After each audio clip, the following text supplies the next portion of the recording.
All right. Happy Thursday. Today is September 17th. Almost the end of the week, guys. Yep. So we're going to get right into our activity. We have another SEL activity, and once again, for the audience at home who's playing along, SEL stands for Social Emotional Learning. Social Emotional. Today we're going to talk about your worries. What is a worry? I have a lot of worries sometimes. I do too. Sometimes it's worse than others too. Yeah, and just, sometimes statements can be said that kids don't really have a lot of worries, but I don't believe that. I think as being educators and being around kids all the time, you guys have lots of worries. And it's okay for you to have worries, right? Yeah, and worries are when you're thinking about problems or things that maybe you don't understand. They can maybe scare you or make you feel uncomfortable, and so a lot of times you're dealing with that internally. That's where you kind of like, I feel it in my stomach. I always get kind of a pit in my stomach, a knot in my stomach, when things are bothering me. I feel it up in my chest, and sometimes my skin can turn a different color.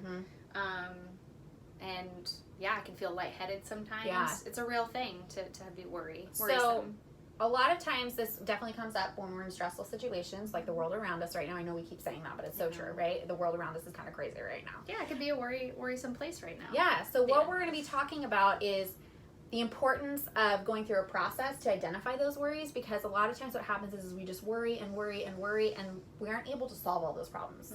I mean, we wish we could, but we don't have a magic wand to solve those problems. So it's really important for us to identify how we're feeling, and be able to say, like, this is how I'm feeling, and this is kind of why. Sometimes maybe we don't know why we're feeling worried, and put them somewhere else, and understand we can't solve every problem, and we need to push those feelings aside in order to be successful and move on throughout the day. So we're going to talk about that in our activity later. Okay. How to contain your worries in a place. And so there's actually something that you can create physically to help you with your worries. I'm definitely going to do this Yes, too, I'm super excited. Yeah. All right, so let's get to our birthday explosions. And there's no birthdays again today. What is going on? I don't know. Apparently everybody was born in August, because August There was crazy. a lot of birthdays in August. So. All right, well, luckily I think we're going to get to some tomorrow. Yeah. But finally, my goodness gracious, 3 days in a row. I know.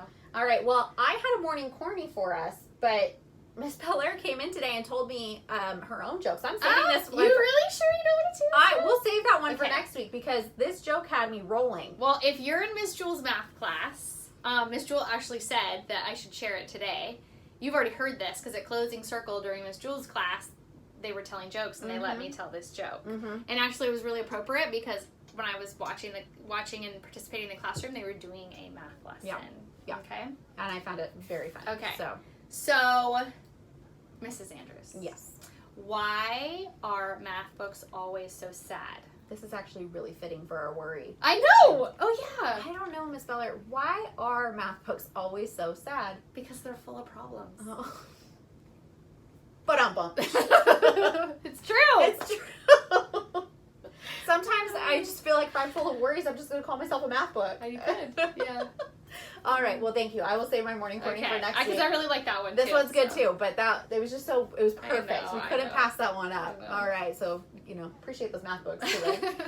Okay, so here's your activity. We talked about worrying today, about anxiety that we feel with that. And so we are going to challenge you guys to create something called a worry jar. And this, again, is you're going to identify something you're worried about, or maybe a lot of things you're worried about that you can't necessarily control, and you're going to place them inside a jar. So, like, I have a jar behind us. We have a couple different ones. This is for my big worry days, when I've got lots of worries that I need to do. Here's even one that you just could have little pieces of paper. Or like a cup or something at home, and you can just write little things that are worrying you. And again, these aren't things that you can necessarily solve, or maybe they're not easy, quick fixes, and it's going to take some time. But you want to identify what you're feeling and why, if you can, or what it is that's making you feeling that way, and understand you can't necessarily fix it, so you place it in the worry jar to deal with it later. Do you have an example of a worry that you would put in your worry jar? Okay, so let me think about this. So, like, for me, the fires are really scary right now, right? I can't do anything about the fires. I'm not a first responder or firefighter.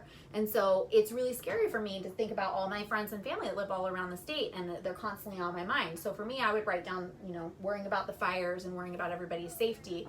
And then I would put that in the worry jar, because I can't think about that all day long and be successful. I can't do my work and be a mom and all that kind of stuff. You're right, because you don't, it's not something we can have control over. So I put it in the worry jar and have it stored, because I've now identified that. I've recognized that feeling.